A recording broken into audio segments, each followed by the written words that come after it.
아침에 머리를 감으면서 순간 나도 모르게 참 살기 좋아졌다. 왜 그 생각이 들었냐면 제가 어렸을 때 저희 좀 산골짜기라 가지고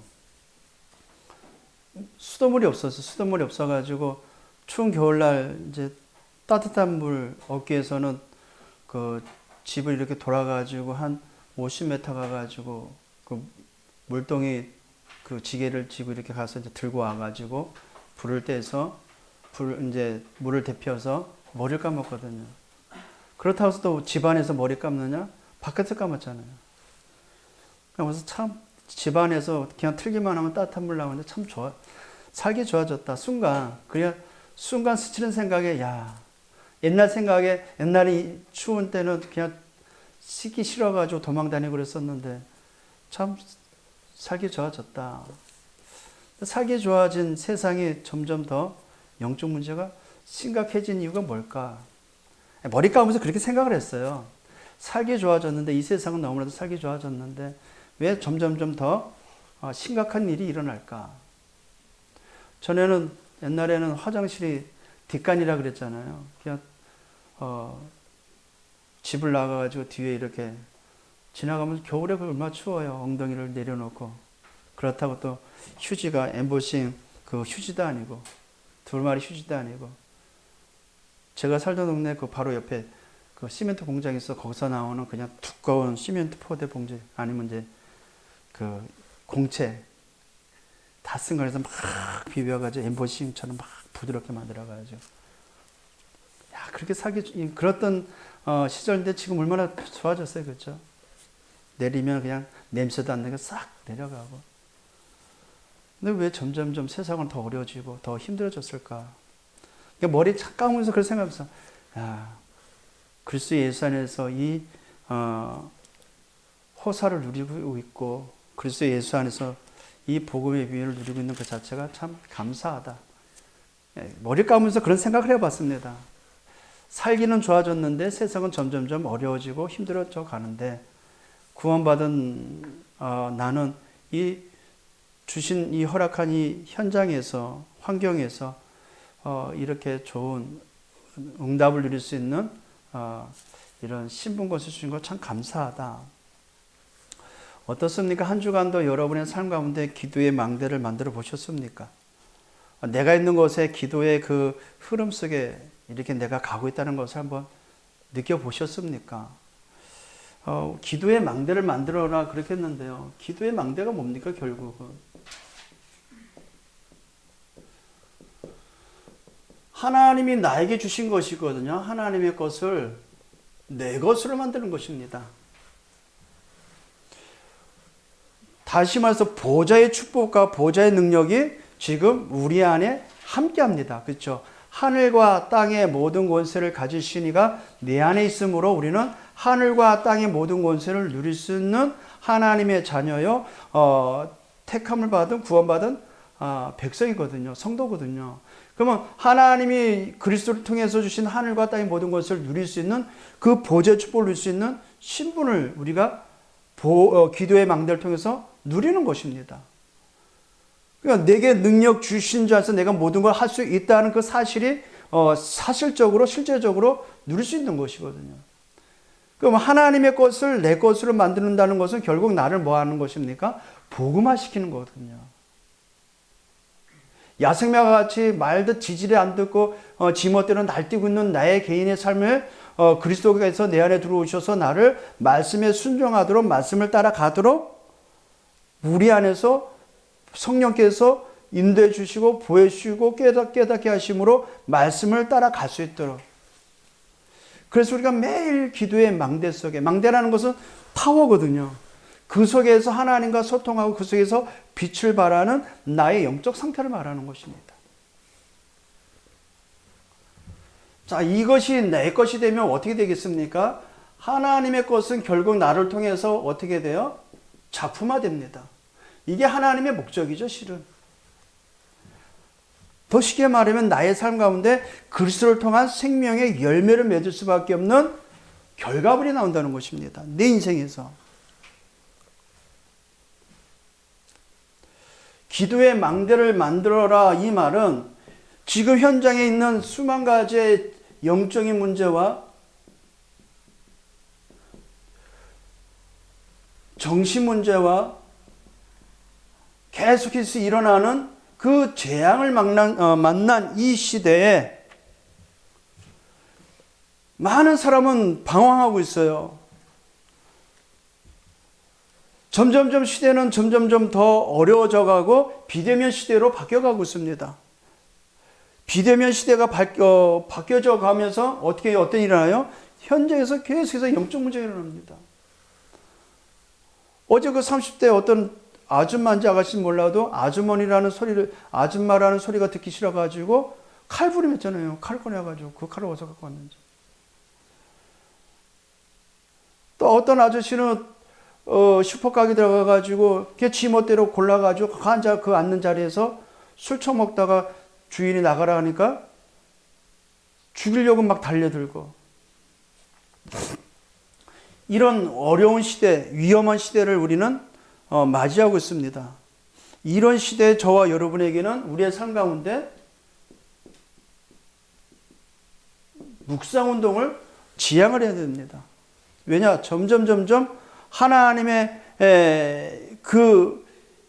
이 역사가 점점 희미해져 갑니다. 다시 말해서 복음이 점점 희미해져 가요. 성도들이 오늘 나왔던 유대인들과 같이 종교화 되어 버립니다. 우리는 말씀을 붙잡고 하나님의 나라가 이루어지는 묵상 운동 속에, 나를 보좌화하는 그 묵상의 운동 속에 지속되어지는 삶을 살아야 됩니다. 왜냐? 우리를 통해서 현장을 살려야 되기 때문에 우리가 이 기도의 망대를 통해서 묵상 운동을 지속해야 됩니다. 그래서 영적 서밋 운동을 하라는 것입니다. 이것을 우리 후대 운동, 후대에게 전달해 주자는 것입니다. 그래서 기도 망대를 많이 만들어서 우리 후대들에게 전달해 줘야 돼요. 복음이 끊어지지 아니하도록. 이번 한 주간도 우리는 기도의 망대를 만들라는 말씀을 통해서 인도받는 가운데 가장 중요한 우리 주님이 말씀하신 부활 이후에 제자들에게 주신 메시지가 있어요. 그게 뭡니까? 마태복음 28장 16절에서 20절. 모든 민족, 모든 족속에 가서 제자 삼아라. 하늘과 땅의 모든 것을 내게 주셨으니 그러므로 너희는 가서 모든 족속으로 제자 삼아라. 점점 어려워집니다. 시대가. 점점 시대는 망해가고 있어요.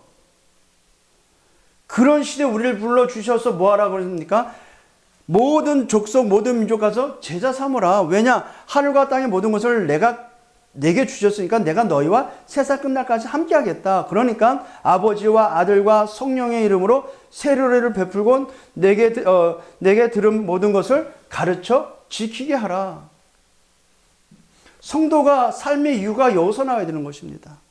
그래서 함께 하니 그 함께함을 사실적으로 누려라. 그게 기도 망대를 만들라는 것입니다. 마가복음 16장 15절에서 20절 천하 만민에게 가라. 왜냐하면 모든 사람이 귀신 들리고 모든 사람이 정신질환으로 고통 가운데 있어요.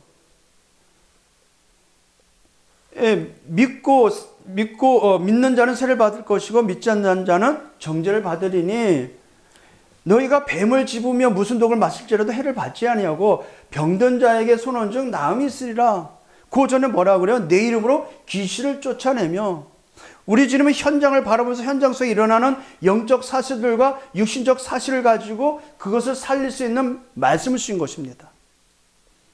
그 말씀을 들은 제자들이 19절이에요. 19절에 제자들이 들어 나가 말씀을 전파할세. 그리스도의 복음을 전파할세 보좌에 앉으신 주님께서 따르는 표적으로 말씀을 확실히 증언하시니라. 그러면 말씀을 전파하러 가는 그 제자들의 삶의 모든 왜 요즘 루틴 말하죠, 루틴. 내가 하루의 삶에 어떻게 하는 거, 그 루틴 있잖아요. 초대교회의 삶의 모든 루틴은 여기였던 것입니다, 이거. 오로지 기도에 힘쓰니라. 왜요? 뜻이 하늘에서 이루어진 것 같이 땅에서도 이루어지도록 하는 비밀이 이거기 때문에. 사도행전 1장 8절 오직 성령이 너희에게 임하시면 너희가 권능받고. 예, 권능이 우리에게 임한다는 건 뭐예요? 하나님이 나 안에, 그리스도께서 내 안에 함께 하신다는 것입니다. 보세요. 기도의 망대를 만든다는 것은 부활 맷을 주신 주님을 그 사실적으로 함께 누리는 삶을 말합니다.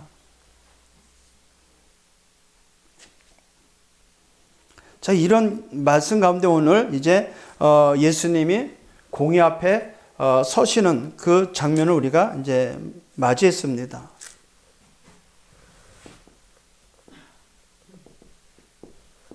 오늘 본문을 보면은요, 있어서는 안 되는 그런 일이 나죠.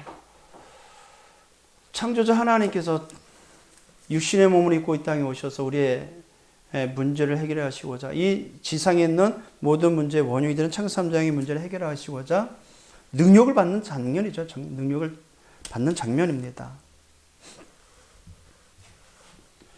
53절을 볼까요?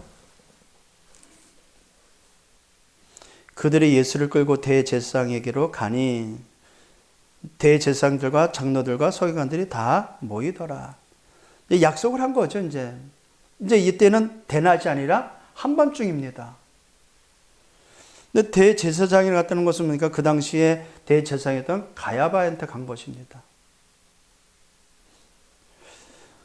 요한복음에 보면 안나스라는 제사장이라는 단어가 나오는데요. 안나스와 가야바는 장인과 사위입니다. 그러니까 안나스라는 전 대제사장의 사위가 가야바였던 것입니다. 그 대상들과 그 장로들과 서기관들이 다 모였습니다. 집에 모인 거죠. 실은 재판을 하려면 어디에 모여야 되냐면요, 공에 모여야 되거든요. 근데 집에 모였습니다. 근데 여기에 이제 베드로가 따라갔죠. 54절입니다. 베드로가 예수를 멀찍이 따라 대제사장의 집들 안까지 들어가서 아랫사람들과 함께 앉아 불을 쬐더라. 대제사장 집에 예수님이 끌려갔고 여기에 베드로가 멀찌감치 쫓아갔습니다. 다른 제자들은요? 오늘 안 읽었지만 51절 52절에 보면 한 청년이 벗은 몸에 배 홑 이불을 두르고 예수를 따라다니다가 무리에게 잡힘에. 여기서 보면 그 배 홑 이불을 두르고 이때 당시에는 그 옷을 이제 홑껍데기 우리가 이렇게 이런 정장이 아니라 그냥 천조각 이렇게 덮어쓰고 묶는 것입니다. 저녁에는 이제 간편하게 그것이 이불 대용이 되는 거죠. 근데 이 당시 이 배 홀 이불이라는 그 옷을 입을 수 있는 계층은 좀 잘 사는 집안입니다. 여기에 이제 누구인지 모르는 한 청년이 이제 마가복음을 기록한 마가라고 대부분이 말을 하고 있어요. 본인이 이제 자다가 갑자기 이제 당하는 그 장면에 정신이 없으니까 정신 차릴 겨를이 없으니까 52절에 뱃 혼입을 버리고 벗은 몸으로 도망하니라. 제자들이 다 그렇게 된 것이죠. 근데 베드로가 이제 따라간 겁니다. 근데 갔는데 멀찌감치 떨어져서 예수님이 그 대제사장들과 그 장로들에게 재판받는 그 장면을 목격을 하는 거죠. 근데 이들이 보세요. 55절에 대제사장들과 온 공회가 예수를 죽이려고. 여기서 말하는 온 공회라는 사내들의 공회원들을 말합니다. 예수를 죽이려고 모였어요.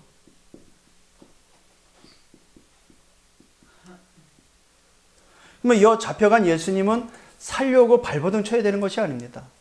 예수님은 약속대로 이들에 의해서 죽임을 당하셔야 됩니다. 왜 그럴까요? 하나님의 이 구원의 방법이 그것을 채택한 것입니다. 희생 제물이 되신 예수 그리스도께서 십자가에 달려 죽으셔야 돼요.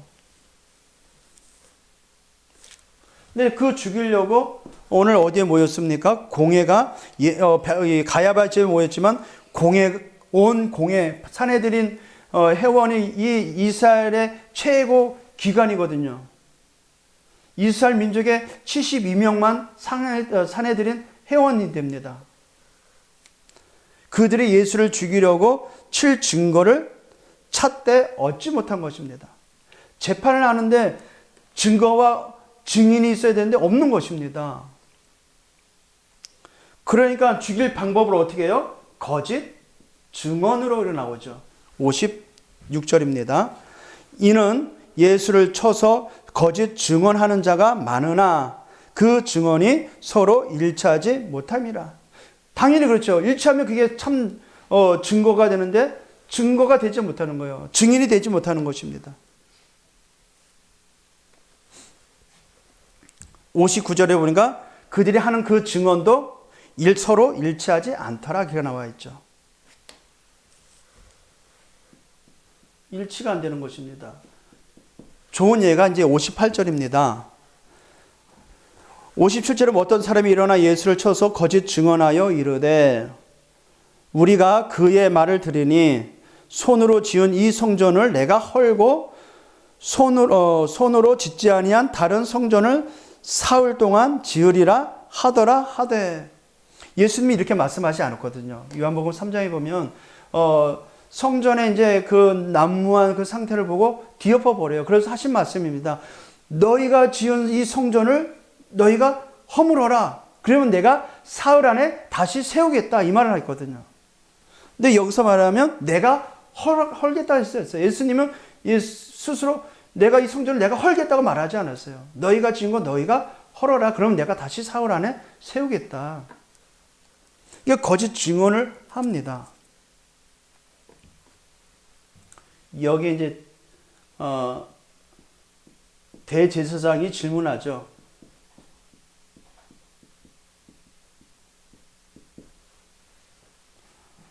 예수님은 거짓 증언에 대해서 변호를 하셔야 되는데 변호하지 않았습니다. 왜요? 사실이 아니니까. 근데 대부분이 그런 재판 앞에 섰으면 그렇지 않다라고 항변을 해야 되는데 예수님은 침묵하셨어요. 60절입니다. 대제사장이 가운데 일어서서 예수께서 물어 이르되 너는 아무 대답도 없느냐? 이 사람이 너를 치는 증거가 어떠하냐 하되. 대답하셔야 되겠어요? 안 해야 되겠어요? 예, 그 어떤 것으로 죽이려고 하는 이들에게서 있어서는 씨알도 안 비키는 말이 되겠죠. 그래 예수님은 이사야서 53장 7절 말씀에 말씀과 같이 이런 말씀이 있습니다. 53장 7절 그가 곤욕을 당하며 괴로울 때도 그 입을 열지 아니하였음이라. 예, 오실 메시아에 대해서 이사야가 선지자한 그 글에는 오늘 이 장면을 마치 본 듯한 그 장면을 쓴 것입니다. 그러면 예수님은 침묵한 것은 그 말씀을 응하신 거죠. 근데 또 다시 물어봅니다. 61절 침묵하고 아무 대답도 아니하시거늘 대제사장이 다시 물어 이르되 내가 찬송을 받을 이에 찬송을 받을 이는 하나님이거든요. 그 찬송을 받을 이의 아들 그리스도시냐 하나님의 아들 그리스도시냐. 그러니까 그때서 이제 예수님이 답변하시죠. 62절에 뭐라 그래요? 예수께서 있을 때 내가 그니라 그래요. 내가 그니라. 내가 바로 너희들이 말하는 그 하나님의 아들 그리스도다. 예수가 대답을 하십니다. 그러면서 인자가 권능자의 우편에 앉은 것과 하늘 구름을 타고 오는 것을 너희가 보리라 하시니. 그러니까 이제 여기에 격분한 그 대제사장이 어떻게 합니까? 대제사장이 자기 옷을 찢으며 이제 그들이 생명처럼 받들고 있는 그 하나님을 모욕했다는 그 신성 모독이라는 거기에 격분해서 자기 옷을 찢었어요.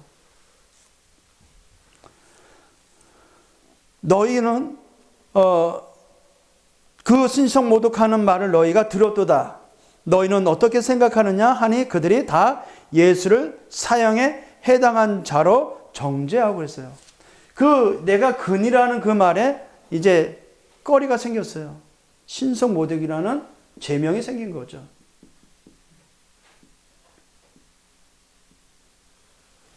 근데 실상은 그렇지 않지 않습니까?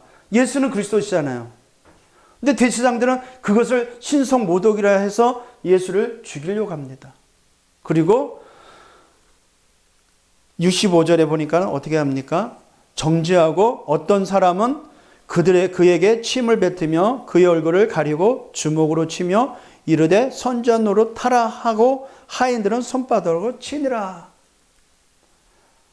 만유의 주가 되시고 모든 사람의 주가 되시는 그 하나님이신 예수님이 사람에 의해서 능력을 당하고 있습니다. 그걸 누가 보고 있어요? 베드로가. 자, 생각을 해보세요. 아무 죄도 없는 그 하나님께서, 예수께서 많은 사람들에 의해서 침을 뱉고 다녔어요. 자식 때문에 위해서 부모가 그렇게 눈을 당하면 어떻게 되죠? 눈이 돌아가겠죠. 그렇죠? 예수께서 그 대사장들의 그들과 그들의 하인에 의해서 주먹질 당하고 침을 뱉기고 손바닥으로 얼굴 당하는 그 모습, 장면을 상상을 해보세요. 왜 그런 장면을 연출하셨을까요? 왜 그런 장면을? 하나님은 그 장면을 통해서 결국은 십자가에 달려 죽게 하셨습니다. 그러나 그 사건을 통해서 우리에게 주어진 그 축복은 어느 정도일까요? 우리는 너무 받은 은혜와 그 축복을 쉽게 관과해서 놓쳐버려요. 아무 의미 없이 그냥 전에도 살았고 어제도 살았고 그렇게 살기 때문에 오늘도 그렇게 살아가리라는 착각 속에 그렇게 살아갑니다. 우리가 받은 이 구원의 축복은 이만큼 그 장면을 봤을 때는 눈물 나는 장면이죠. 이거 잊어서는 안 됩니다. 우리를 위한 하나님이 받으신 능력입니다. 무엇을 위해 받으셨을까요? 누구를 위한 침묵이었겠습니까?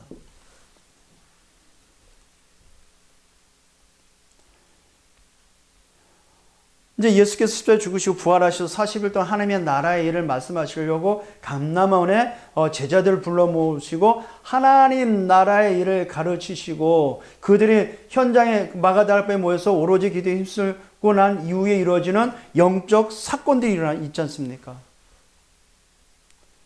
성령의 역사 속에서 지금 오늘날까지 복음의 운동이 일어나서 오늘 우리에게 복음이 증거되는 그 어마어마한 하나님의 걸작품들이 우리에게 이루어졌던 것입니다.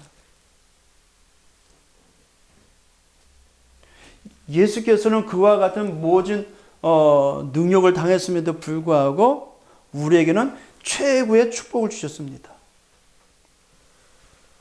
오늘 본문에 좀 무지막지한 무자비한 모욕을 당했죠. 그리고 네가 하나님의 아들 그리스도면 선지자 노릇 해봐라. 조롱을 당했습니다.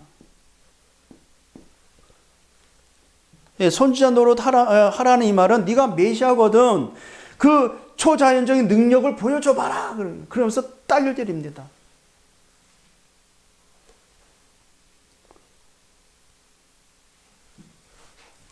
예, 극심한 경멸을 당하신 거죠. 그리고 주먹질도 당하고 손바닥으로 뺨을 막는 무지막지한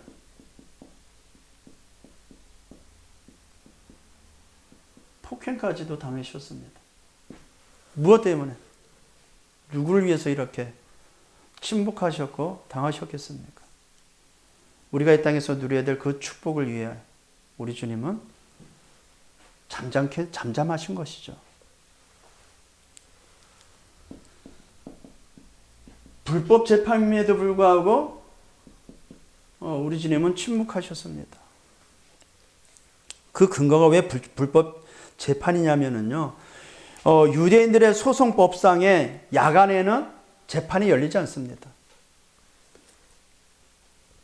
근데 야밤에 가야바 집에서 모여서 재판을 했습니다.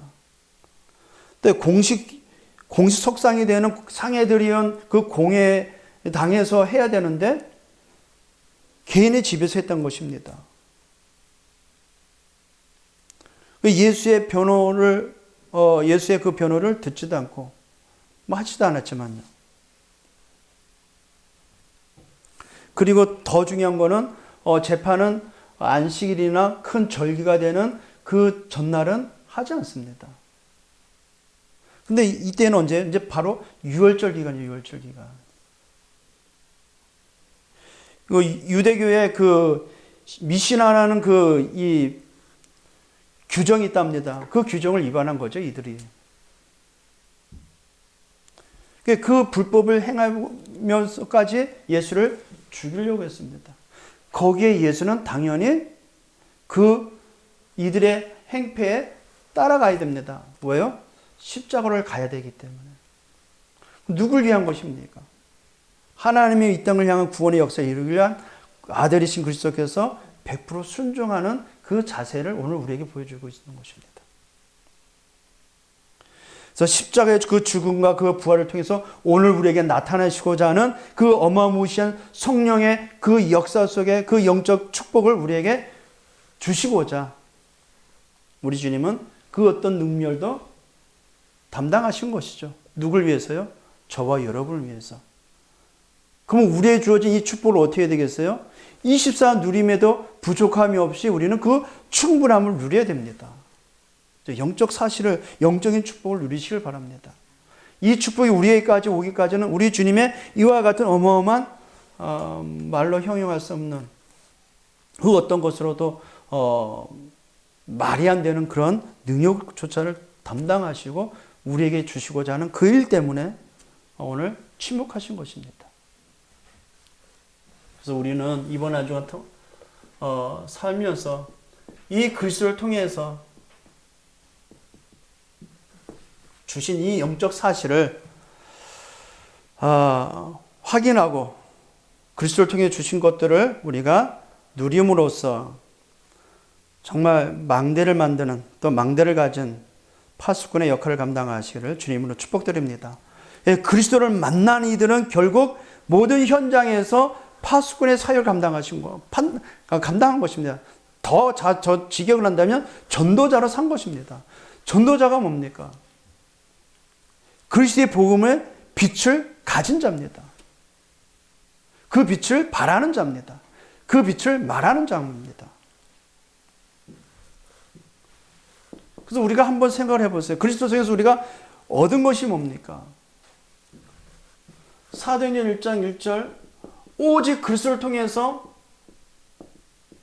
인생의 모든 문제가 끝났습니다. 그래서 우리는 그리스도로 결론 나야 돼요. 우리는 그리스도 예수를 통해서 모든 문제 끝날 뿐만 아니라 그리스도 예수를 통해서 모든 축복 다 회복받았습니다. 회복되어졌습니다.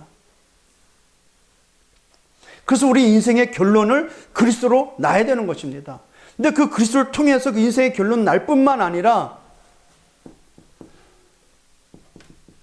가장 연약하고 비천하고 모자란 것 같은 우리 인생에 하나님 나라라는 오직 하나님 나라라는 그 일을 통해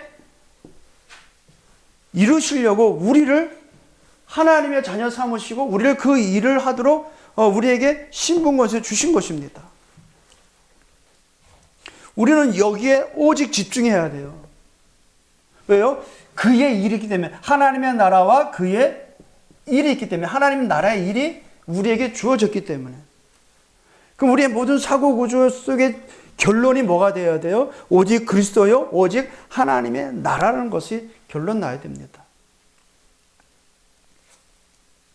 그러니까 이들은 사도행전 1장 14절에 오로지 기도에 힘쓰니라. 여기에 올인한 것입니다.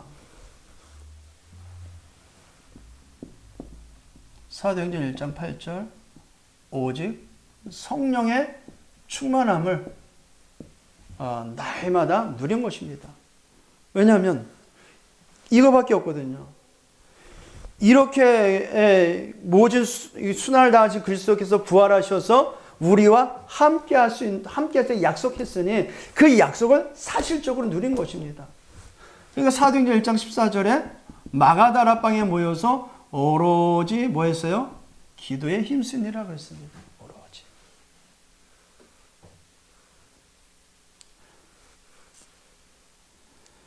말씀을 받을 때 집중하시기를 주님으로 축복드립니다. 자, 우리는 그래서 이 사실을 가지고 망대를 가진 파수꾼이다 그럽니다.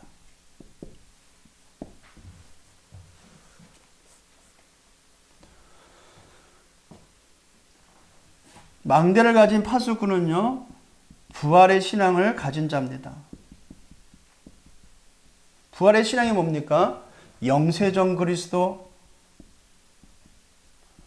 성육신하신 그리스도, 십자가에 죽으시고 부활하신 그리스도, 이 땅에 재림주로 오실 그리스도, 심판주로 오실 그리스도, 여기에 대한 참된 신앙을 갖고 있는 자들이 망대를 가진 파수꾼입니다. 오직 그리스도의 결론 난 자. 그러니까 감람원에서 부활하신 주님이 40일 동안 하나님 나라의 일을 말씀하셨듯이 그리스도를 확인하는 파수꾼입니다. 그래서 이제 그리스도를 확인해야 되죠. 나의 삶 가운데 오늘도 우리의 삶에 그리스도가 어떻게 역사했는지, 내일도 그리스도가 어떻게 역사하실 것인지 기대가 되는 것이죠. 그러면 확인되면 어떻게 돼요? 그리스도가 체험되어지는 것입니다.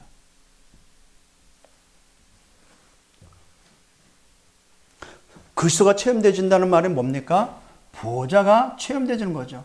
그리스도를 통해서 우리는 성삼위 하나님이 함께하는 비밀을 누릴 수 있는 힘을 얻었습니다.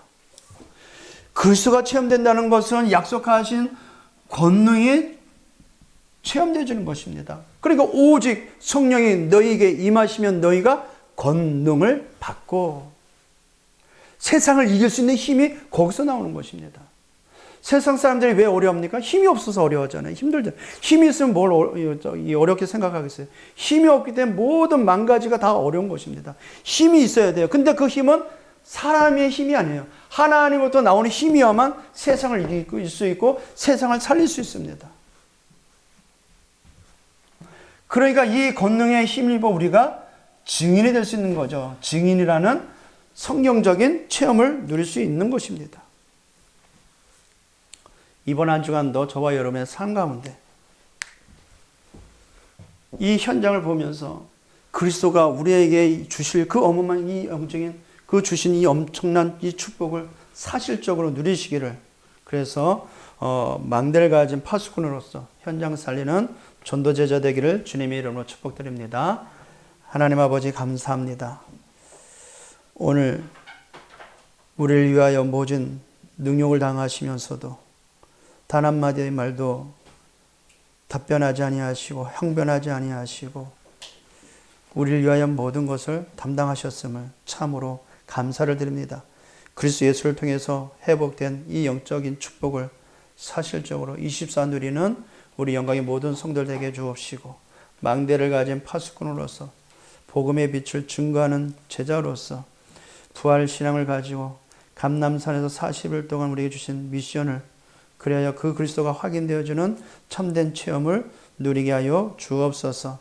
현장을 살릴 파수망대, 플랫폼, 안테나 역할을 감당하는 우리 영광의 모든 성도들과 또 이 자리에 모여서 우리 모두에게 주의 말씀에 충만되어 줄 수 있도록 24 그 축복을 누리는 증인들 되게 하여 주옵소서. 예수 그리스도의 이름으로 기도합나이다. 아멘.